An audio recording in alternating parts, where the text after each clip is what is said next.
Hey now, Brawlers, it's time for another Board Game Brawl review with Nick Minahan, sponsored by BoardGameBliss.com. Hey now, today we're going to take a look at Longhorn from Blue Orange Games and designer Bruno Cathala. Now this is a two-player only abstract game. I would call it an abstract game, despite the fact that it does have a theme. This is a game about, in the Old West, you and the other player are famous outlaws, and you are trying to steal as much cattle as possible from the surrounding countryside and homesteads.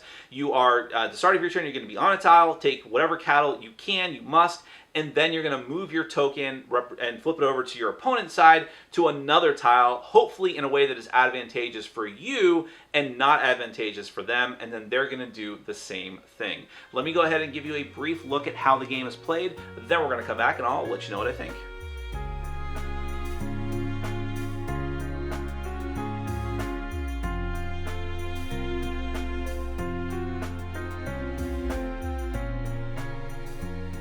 Okay, this is the starting setup for Longhorn. You're going to have 9 land tiles, which you're going to randomize and put out in a 3x3 grid. They're double-sided, but it's the same thing on both sides. And here, let me go ahead and show you a couple of them and destroy my setup, just so I can break down what's on the land tile and to show off the really beautiful artwork from Vincent Dutrait. Down here in the corner, there's going to be a number from 2 to 6. That indicates how many cow meeples you need to put onto the tile during the setup of the game. You're going to randomize the cow meeples however you see fit, so that a random assortment of the 4 different colors are going to be out here on the tile, and in this case there's going to be exactly 4 of them here, and like I said, they go up to 6. This spot here is reserved for the action tiles, and you're going to randomize those tiles and put one on every spot of the 9 tiles as well. So let me go ahead and fix that. And actually, you know what? I'm just going to go ahead and show you one more anyways, because I just really enjoy the artwork of this game. This looks really good, even though it's going to be covered up with cow meeples most of the time.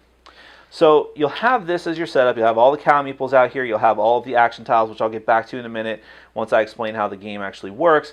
The couple of last things you're going to do is you're going to determine which of the 2 outlaws you're going to be, either Eagle Perkins or Jesse Anthony Bird. The only reason this matters is because it's going to remind you which character you are for the purposes of this token. This token has stickers on both sides indicating one of the 2 outlaws. At the beginning of the game, you're going to randomly determine who is going to take the first turn of the game. And the player who's not going first in the first turn of the game is going to take this token and flip it over to the starting player's side. Let's go ahead and say it's Eagle Perkins here. And then put it on one of the tiles that has 4 cows. So there's some strategy involved in this, but for right now, let's just say it's right there. So that is the starting position for Eagle Perkins, and then it is Eagle Perkins' turn. Now the goal of this game is to have the most money at the end of the game. You're going to get money for cows and for some of the tiles, and the game is going to end when there are no legal moves left, and that's a little bit more complicated than what I just said, so let me just go through the rest of the steps and I'll let you know how that's going to work. So this is Eagle Perkins' starting spot, and you have to do 2 things on your turn. The first thing that you do on your turn is take cows. You must take all cows of a single color. So right here, I could take this one sort of sickly green cow, or I could take this one black cow, or I could take these 2 orange cows. If I were on this tile, I could take the 2 green, all 3 orange, or 1 black. But I'm taking every instance of a color, and I do not have a choice but to take cows. I have to take them. So let's say I go ahead and I take these 2 orange cows. You put them in front of you, and that is your herd. Any cow that you've taken during the course of the game is your herd. Then you're going to move that token, however many cows you took, that's how many orthogonal spaces you must move this token. So if I take 2, I have to go 1, 2, or I could go 1, 2, or 1, 2, but I can't go diagonal, and I must do the full movement. And at the end of that movement, I'm going to flip this token over to the opposite side, indicating that it is now the other player's turn. And on their turn, they're going to do the same thing. So this player says, okay, I'm just going to take this 1 black cow, and hence I have to move it 1. So I'm going to go here. That seems like an okay move.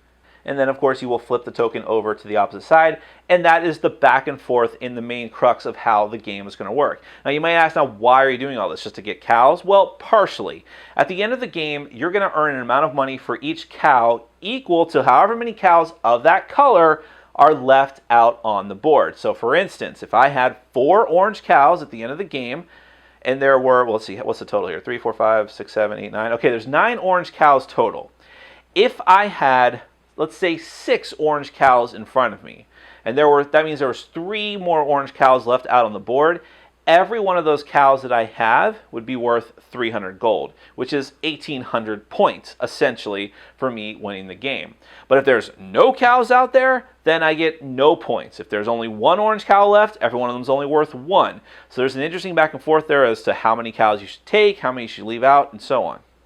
The other important part, however, is that, let's say, this player here goes ahead and takes this cow here, so I have to move 1. Then you go here, this player takes this green one and has to move it back here. And now I go ahead, that's just a very simple example, it wouldn't happen that way, guarantee it, but I take this last cow on this tile. Whoever takes the last cow on a tile gets the action token that's there for better or for worse, because some of them are bad. But this, for example, is one of the money tokens, the gold nugget tokens. This is just straight up points / money at the end of the game. You're going to take the token, put it in front of you. Congratulations. Some of the other good tokens you might run into, you have the snake oil here, which actually works in this case. When you take the snake oil token, you're going to discard the token, and then you're going to flip the token, your token over, you're not going to flip the token over. You're going to move it just as you would before. In other words, you've taken the last cow, so you'll move 1 space, but then you don't flip the token over, and you get to go again. Essentially, you're getting an extra turn. You have the ambush token, which says that you either get a random gold nugget tile from the other player or 2 cows of the same color. You're stealing from them. The epidemic tile is pretty nasty. That's essentially you can kill all cows of 1 color from out on the board, removing them from the game. You have the branding tile, which lets you take from one orthogonal tile from where you are, you get to take all the cows of the same color. So I could take like all the white from here, or however I want to do that. And the important thing to note here is that if you take the last cows from a tile because of this ability, the tile that's the small tile that's on that large land tile just gets discarded with no effect.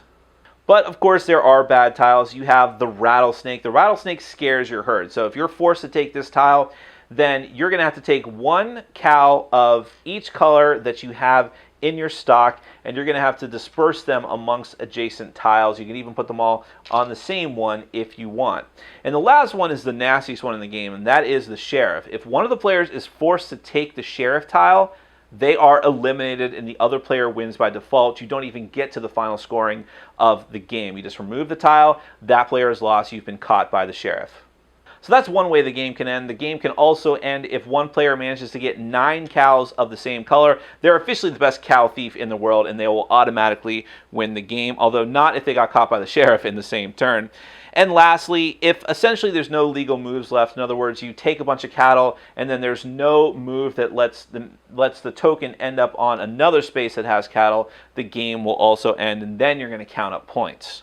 And that's really the game. It's as simple as that. You're going to keep going back and forth until you become the best cow thief in the world, one way or the other. That's Longhorn. Let's get to my final thoughts. So I mentioned in my intro that I felt that Longhorn was pretty much an abstract game, and I do think that it is. But I don't want you to think that, and hopefully you noticed during my overview, that the game is not ugly by any means like a lot of abstract games are. Quite the opposite. Blue Orange went out of their way to make the game look good, despite the small box that it comes in, and despite the fact that it is abstract.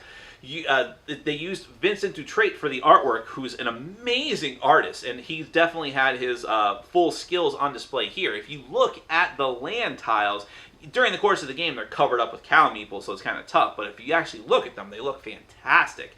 And even the cow meeples themselves are a neat little addition to the game. They could have used cubes or whatever. They went out of their way to make the cow meeples, and they look cool. So I have no complaints about the presentation of the game. It looks great. And talking about the gameplay, you know, Blue Orange has sort of made a name for themselves now. While they do have bigger games, they also do these sort of small, quirky games that are easy to learn, fast to play, but have neat mechanisms and just have enough of a bent for gamerly gamers for them to enjoy. And I definitely think that Longhorn falls into that category. And it's interesting, too, because Bruno Cathala is a designer, and he has many games to his name at this point, but his most popular one from the last year was 5 Tribes. And while it's definitely very different than 5 Tribes, obviously, I could see shades of that game in this one, and I wonder if maybe Longhorn was sort of the mechanisms here are sort of a prototype of what he was working up towards for 5 Tribes, because you have all these meeples populating these tiles at the beginning of the game, and then you are going to move to one and take off some of them. And if you take off all of them, all of that is very similar to 5 Tribes, but in this case, if you take off the last cows from a tile, you get a special ability on that tile, which is sometimes good and sometimes bad. And that is the rub of this game, which I think some people will like and some people will not like, because a big part of the tension in this game is setting your opponent up for a move that is not going to hurt you too much, either by not giving your opponent the opportunity to grab a tile that's worth a lot, either one of the gold nugget tiles or an ambush tile that lets them steal from you. But also, you don't want to put your opponent in a position where they can, on their next turn, this is a puzzle game, you're thinking ahead. You don't want to put them in a position where they'll be able to go put you into a position where you're going to have to take the last cow meeple from a spot that does something bad to you, which might just be you're going to have to lose a bunch of meeples because they're scared by a rattlesnake. It might be you lose the game if the sheriff is in play. That tension there is the most interesting part of Longhorn, but also the weirdest part. And I'm still, I've played this game 4 times now. I don't know if it's something that I love about the game or am just a little bit frustrated by. Part of me just wants to be playing the best to get as many points as possible. But that's not entirely possible here, because scoring the cows is ideally the #1 way to get points. But by the end of the game, in most games, you're not going to get a ton of points from those. It's going to be those gold nugget tiles, assuming you have a lot of them in play, which is not necessarily going to be true because of the random assortment of tiles, but that's the primary way you're going to get a lot of points in this game, because you may find out that your cows are worth nothing. You've done a lot of effort trying to get a certain type of cow, but your opponent's been doing the same thing as well, or an epidemic hits and it just wipes off all of one color of cow from the board, which essentially makes yours useless. So that whole dynamic of your cows are only worth however much is going to be out there on the board is another interesting but perhaps frustrating part of the game. And it may sound like I'm knocking it quite a bit here. I'm not. It's just a game that sort of confuses me in a way. As simple as it is and as straightforward as it is, I don't know how to be a really great Longhorn player. I don't know what you should be focusing on. Is it purely about that back and forth of trying to dick over your opponent and be like, well, trying to outmaneuver them constantly? And in that case, it is all about the tiles. And the meeples are really just an afterthought. Like, the money you get from them can be good if it happens, but really it's just about the moves that they can supply to you. The moves. See what I did? No, I did not mean to do that. Or is it about those cows? And am I doing it wrong? Is there a better way to make it so that you can end the game in such a way that the board is still populated with enough cows of a certain type to give you a tremendous amount of money? Or is it both? That is the conundrum I have with the game. And for that reason, because I still want to puzzle it out and play it more and sort of figure out what the best playstyle is for it, I'm keeping it, because I did enjoy the time that I spent with it. I just don't know if I'll ever be great at it. Not like some of the people that I played against who destroyed me. But that's neither here nor there.